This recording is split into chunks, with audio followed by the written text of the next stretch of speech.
Et justement, pendant la saison estivale, on entend souvent parler de l'indice UV. C'est une mesure importante à vérifier avant de sortir à l'extérieur. Pourquoi?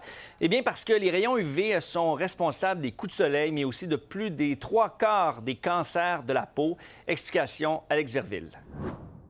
C'est une donnée qui a vu le jour ici au Canada en 1992 et pour la mesurer, les experts utilisent ce qu'on appelle des spectrophotomètres et vont estimer la quantité de rayons ultraviolets qui va toucher le sol à un moment donné. Il y a plusieurs facteurs à prendre en considération. Premièrement, l'épaisseur de la couche d'ozone. Plus elle est mince, plus les UV nous atteignent. Ensuite, la couverture nuageuse. Les nuages agissent comme des boucliers aux UV. Donc, une journée nuageuse va réduire l'intensité des rayons et c'est le même principe avec le taux de pollution dans l'atmosphère. Autrement, il faut savoir que le soleil est moins fort au pôle qu'à l'équateur, donc la latitude est un autre facteur qui est important. Mais ce qu'il faut aussi prendre en considération, c'est la hauteur du soleil dans le ciel. En ce moment, c'est l'été, donc le soleil est beaucoup plus haut dans le ciel qu'en hiver. Ces rayons traversent donc moins d'atmosphère avant d'atteindre le sol, contrairement à l'hiver où les rayons nous touchent avec un angle. Dans ce cas-là, les rayons traversent plus d'atmosphère et ont le temps d'être absorbés avant de nous atteindre. C'est pour ça que l'indice UV est beaucoup plus élevé en été qu'en hiver.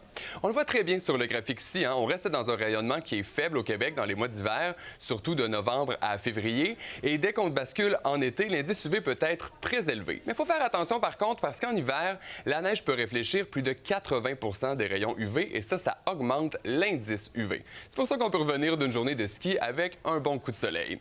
Dans tous les cas, il faut se protéger de notre peau avec de la crème solaire chaque jour, mais plus l'indice UV est élevé, plus le danger de coup de soleil augmente, bien évidemment.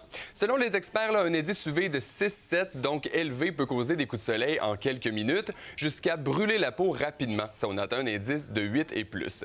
Très rare ici au Québec qu'on vive un UV de 11 et plus, mais si vous allez dans le sud des États-Unis, par exemple, ou dans des pays près de l'équateur, ça peut arriver et c'est très dangereux. Dans ces cas-là, on recommande d'éviter de s'exposer au soleil dans les heures les plus intenses, et ça, c'est entre 11h et 14h, là, selon où on se trouve, et c'est le moment où le soleil est le plus haut dans le ciel, c'est le zénith. Et bien sûr, là, avec le soleil qui fait son grand retour au Québec pour les prochains jours, il faudra être prudent si on sort à l'extérieur pour profiter du soleil. Mettez de la crème solaire.